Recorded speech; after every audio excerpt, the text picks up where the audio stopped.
Leroy Gibbs holds a disturbing NCIS record fans may have missed. Hello everyone, I am Karistina. Welcome back to my channel. Please subscribe to the channel and press the bell icon for the latest news updates.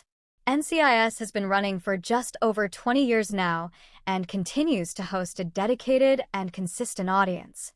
Over that time, characters have come and gone, but only a few key figures have remained for the duration of the show's time on TV.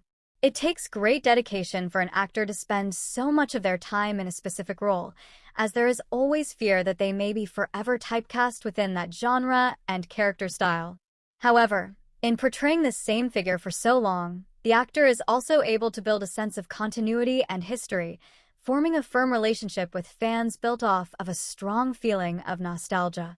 NCIS has a few characters and, indeed, actors who meet that description, and there are perhaps none more so than Leroy Gibbs. But, as is often the case with these kinds of shows, fans have begun to notice a strange recurring theme among Gibbs' stories. One particular record has been smashed by the character repeatedly, perhaps without the writers even realizing it. It's natural that certain arcs will be repeated or re-emerge, considering there are simply so many hours of TV to fill. But when a character has a central role to play in a show's success, they may end up being the subject of those repetitions. Leroy Gibbs has not only stayed around long enough to be synonymous with NCIS, but he is now at the center of numerous fan theories because of this specific record, which he has unknowingly been attached to. It seems that, in some way or another, crimes just keep on being committed at Gibbs' home. And needless to say, it's not great when a detective finds that their own house is under investigation. Leroy Gibbs is an iconic NCIS character.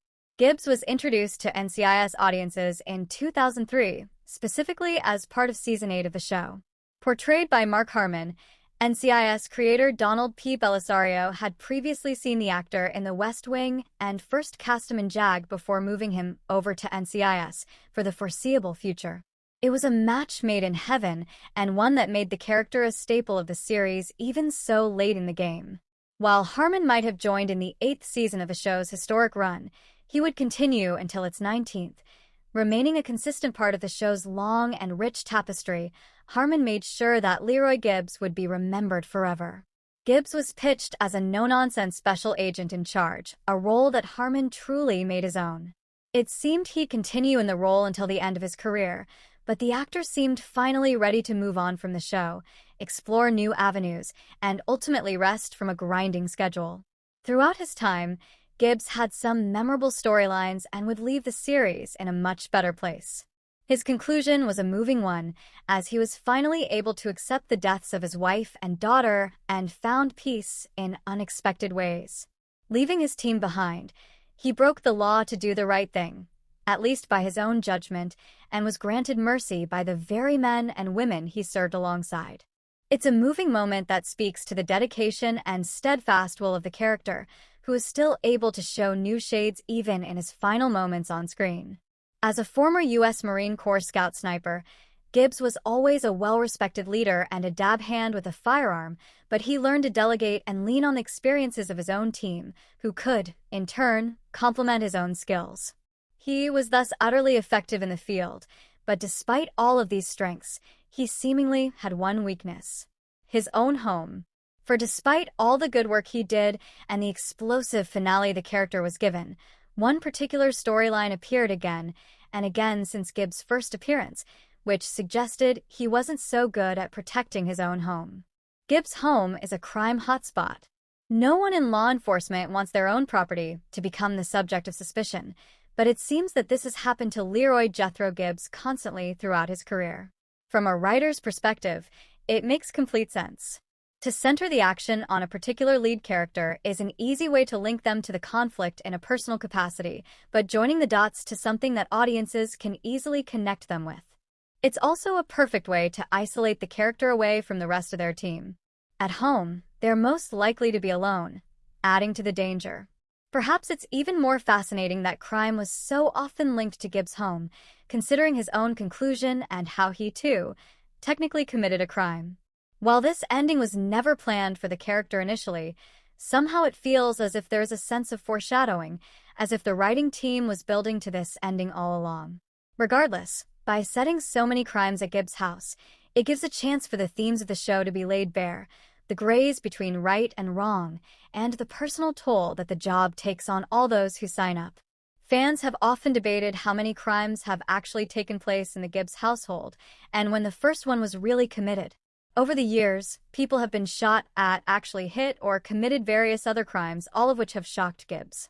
It's estimated that there have been at least 10 to 15 instances of this taking place, with some fans convinced it happens at least once per season. Those numbers are logical, though, considering there are just so many episodes to fill and only so many dramatic story types to draw from. Gibbs himself has harbored persons of interest in that house before, which isn't a great look for the veteran, but many believe that the first major crime to actually be committed in the house was when Ziva murdered Ari. That's obviously a big event to take place in someone's house, and anyone else would likely move away to put some distance between themselves and such harrowing events. But it certainly says something about Gibbs that he stuck around regardless, and remained as other terrible things took place. Fans are baffled by this consistent narrative beat. It's funny that Gibbs' house was often used as and considered to be a safe house, considering all the things that happen there. Bringing all of these volatile and unpredictable people with their own personal problems into one space is essentially inviting trouble. So, on the surface level, there is no question as to how all of these crimes could have kept happening. It is an erratic profession, after all, and these experts have seen and done it all. But there are also fan theories as to why Gibbs' house has seemingly become ground zero for so many major moments throughout the show's historic run. Many believe that the reason the plot point continued to emerge is because, in universe, Gibbs is seen as a trusted and competent individual who can protect anyone, especially on his own home turf. But perhaps the longer Gibbs' career went on, the more susceptible he was to misjudgments, meaning the expert lost a step, thus putting allies and enemies alike under duress. There are darker theories which could point to Gibbs orchestrating events from afar, the true mastermind villain of NCIS, who will one day return to reveal himself. This is far less likely to be the case, though. Hello, lovely viewers, welcome to my channel. I am Kerstina. Hope your day is so well. If you liked the video, don't forget to subscribe to the channel.